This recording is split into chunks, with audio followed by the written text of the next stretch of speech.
आज हम हिंदू लॉ का एक इम्पॉर्टेंट एक्ट डिस्कस करेंगे। प्रीवियस वीडियो में हमने हिंदू मैरिज एक्ट 1955 डिस्कस किया, Hindu minority and guardianship act 1956 discuss किया। आज हम एक और महत्वपूर्ण एक्ट डिस्कस करेंगे जिसका नाम है Hindu adoption and maintenance act 1956। Hindu adoption and maintenance act, ये एक्ट नंबर 78 है 1956 का। 21 दिसंबर 1956 को ये भारत पर लागू हुआ। इसमें टोटल 4 चैप्टर हैं और 30 सेक्शन हैं। तो कहने का मतलब ये है कि जब हिंदू मैरिज एक्ट, सबसे पहले हिंदू लॉ के लिए हिंदू मैरिज एक्ट बना, उसके बाद 1956 में लेजिस्लेचर ने हिंदू सक्सेशन एक्ट 1956 बनाया, Hindu minority and guardianship act बनाया और उसके बाद ही इन्होंने the adoption of maintenance act 1956 भी बनाया। जो द हिंदू मेडिशन एंड मेंटेनेंस एक्ट बनाया, इसका जो पर्पस था वो पर्पस ये था, the legal process of adopting children by a Hindu adult. Second, with the legal obligation of Hindu provide maintenance to various family member including their wives, parents, in-laws and children। तो कहने का मतलब ये है कि जो हिंदू एडॉप्शन और मेंटेनेंस एक्ट लाया गया, उसको लाने के पीछे 2 मेन ऑब्जेक्ट थे। पहला ऑब्जेक्ट तो ये था कि किसी भी बच्चे को अडॉप्ट करने के लिए क्या लीगल प्रोसेस अपनाना चाहिए, इसके बारे में बताया गया। सेकंड ये था कि जो मेंटेनेंस है, भरण पोषण संबंधी प्रावधान है, उनके बारे में बताया गया। भरण पोषण में आपका वाइफ आ गया, पेरेंट्स आ गया, इन लॉज आ गए, बच्चे आ गए। तो आज इस क्लास में हम चैप्टर 2 को पढ़ेंगे जिसमें एडॉप्शन से रिलेटेड प्रोविज़न दिए गए हैं। जैसे आपको पता है चैप्टर 2 में सेक्शन 5 से 17 तक जो भी प्रोविज़न्स हैं वो एडॉप्शंस के रिगार्डिंग दिए गए हैं। सेक्शन 1 ये कहता है कि इसका नाम होगा Hindu adoption and maintenance act 1956। ये पूरे भारत पर लागू होगा। सेक्शन 2 कहता है एप्लीकेशन ऑफ एक्ट। ये एक्ट किस पे लागू होगा, तो ये एक्ट उस पर लागू होगा जो हिंदू हैं। अब आपको पता है हिंदू कौन है, जो धर्म से हिंदू हो, जिसका जन्म हिंदू माता पिता के द्वारा हुआ हो, जिसका परवरिश हिंदू माता पिता के द्वारा हो गई हो। बुद्ध, जैन, सिख हिंदू हैं। ब्रह्म समाजी, प्रार्थना समाज, आर्य समाज के लोग हिंदू हैं। क्रिश्चियन, पारसी, जूई और मुस्लिम को हिंदू की कैटेगरी में नहीं रखा गया है। सेक्शन 2 ये कहता है। सेक्शन 3 में कुछ डेफिनेशन दी गई हैं कस्टम और यूजेस की, मेंटेनेंस की और माइनर की। Section 4 over reading effect of act, वो ये कहता है कि इस एक्ट के आने के बाद ये एक्ट मान्य होगा और कोई एक्ट या provisions, any text, rule or interpretation of Hindu law, any custom or uses as a part of that law in force immediately before the commencement of this act shall cease to have effect with respect to any matter of which provision is made this act। कहने का मतलब है कि इस act में जो भी provisions लिखे हुए हैं वो प्रभावी होंगे एक्सप्रेसली। अब चैप्टर 2 एडॉप्शन के बारे में बताता है। सेक्शन 5 कहता है adoption to be regulated by this chapter. Valid adoption की क्या कंडीशंस होती हैं उसके बारे में बताता है। Section 7 capacity of a male Hindu to take in adoption. Section 8 capacity of female Hindu to take in adoption, person capable of giving in adoption। Section 10 person who may be adopted। Section 11 बात करता है other condition for a valid adoption, effect of adoption। Section 13 बोलता है right of adoptive parent to dispose of their properties। Section 14 बात करता है determination of adopted mother in certain cases। Section 15 बताता है valid adoption not be cancelled. Section 16 कहता है presumption as a registered document related to adoption. Section 17 बात करता है प्रोहिबिशन ऑफ सर्टेन पेमेंट्स। तो the Hindu adoption and maintenance act हिंदुओं पे अप्लाई होगा, बुद्ध पे, जैन पे, सिख्स पे अप्लाई होगा। जो एडॉप्शन है वो कोई भी कर सकता है, चाहे मैरिड कपल हो चाहे सिंगल कपल हो। और अगर मैरिड कपल है तो वाइफ की कंसेंट आवश्यक है, और अगर सिंगल है चाहे मैन हो चाहे वुमेन हो वो भी अडॉप्ट कर सकती है। कुछ प्रोविजंस बताए हुए हैं इसमें। सेक्शन 6 क्या कहता है, अब हम इसके बारे में पढ़ते हैं। सेक्शन 6 कहता है वैलिड कंडीशन ऑफ, सेक्शन 6 बात करता है restitutes of a valid adoption. No adoption shall be valid unless the person adopting has a capacity as also the right to take in adoption. The person giving in adoption has the capacity to do. The person adopted incapable of being taken in adoption, and the adoption is made by compliance with the other condition mentioned in this chapter. Section 6 का clause 1 ये कहता है कि adopt करने वाला, adoption देने वाला और जिसको अडॉप्ट किया गया हो वो साउंड माइंड होने चाहिए, माइनर नहीं होनी चाहिए। और सेक्शन 6 का क्लॉज 4 ये कहता है कि अडॉप्शन जो भी दिया जाएगा वो Hindu adoption and maintenance act के प्रोविजंस के तहत ही दिया जाएगा।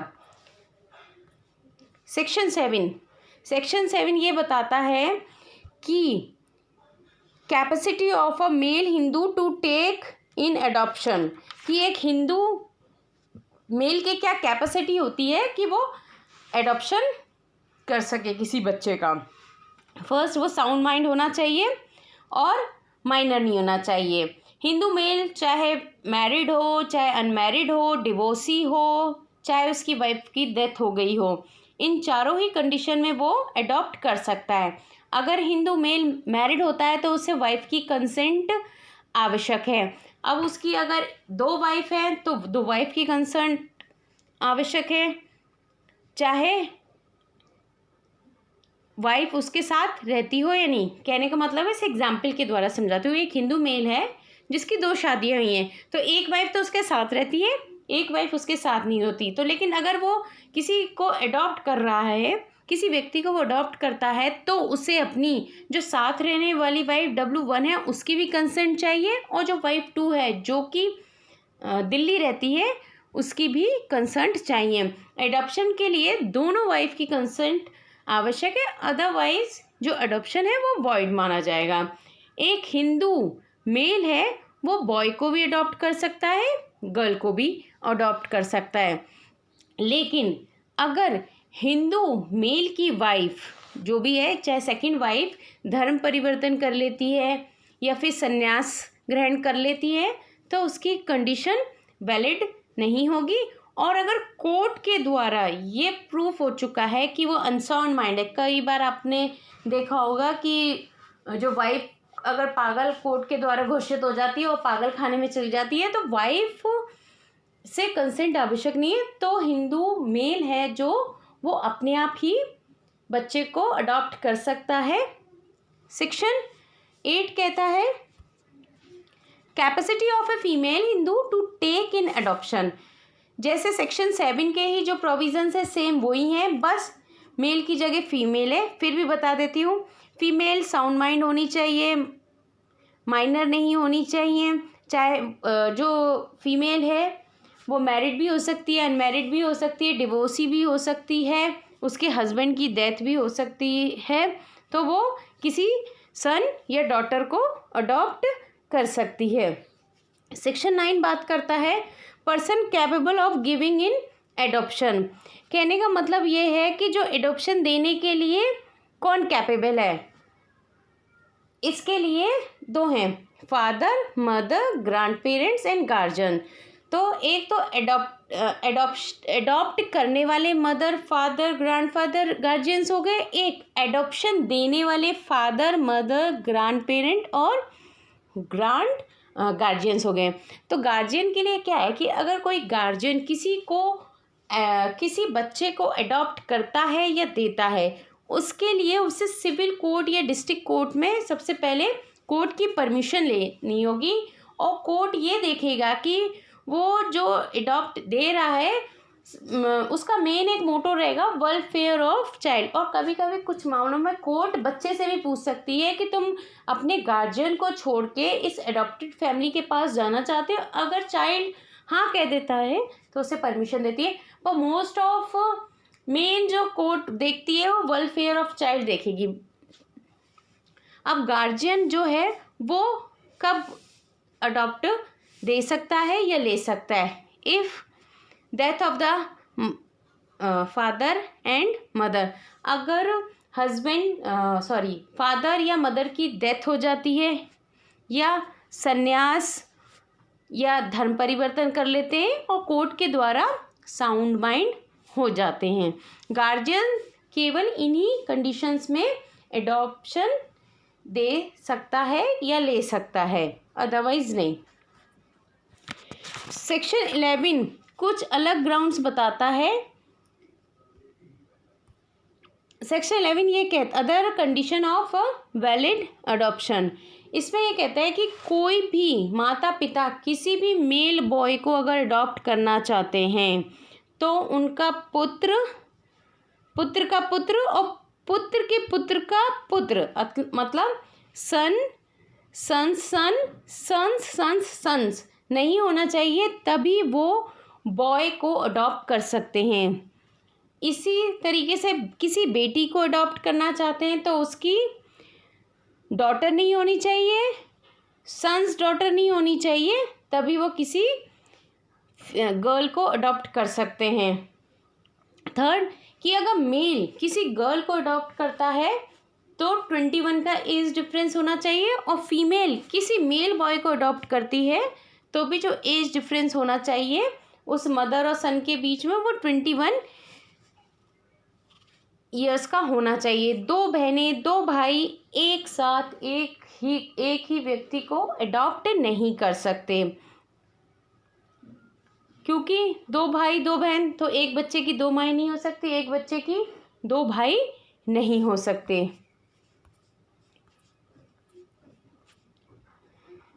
सेक्शन 12 बताता है इफेक्ट ऑफ एडॉप्शन, कि किसी व्यक्ति को अगर अडॉप्ट कर लिया जाता है तो उसका क्या प्रभाव पड़ता है।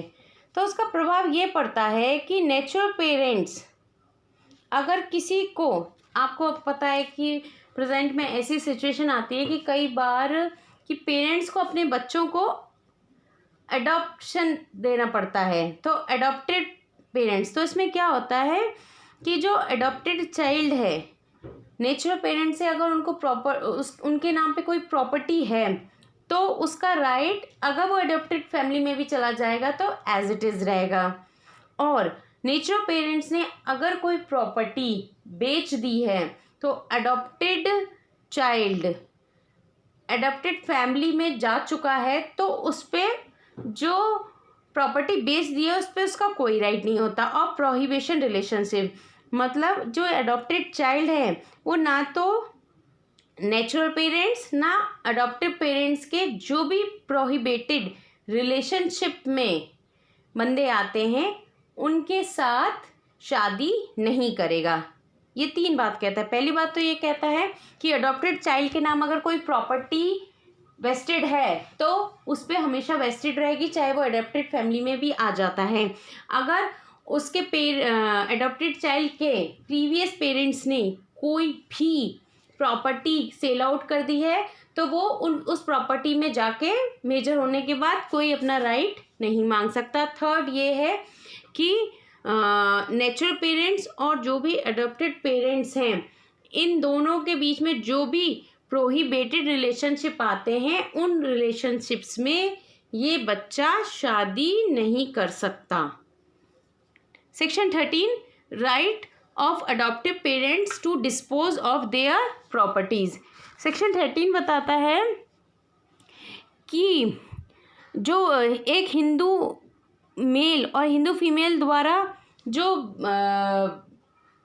अडॉप्ट किया जाता है व्यक्ति, उसका जो प्रॉपर्टी के राइट्स होते हैं उनको किसी भी प्रकार से अपन डिस्पोज नहीं कर सकते।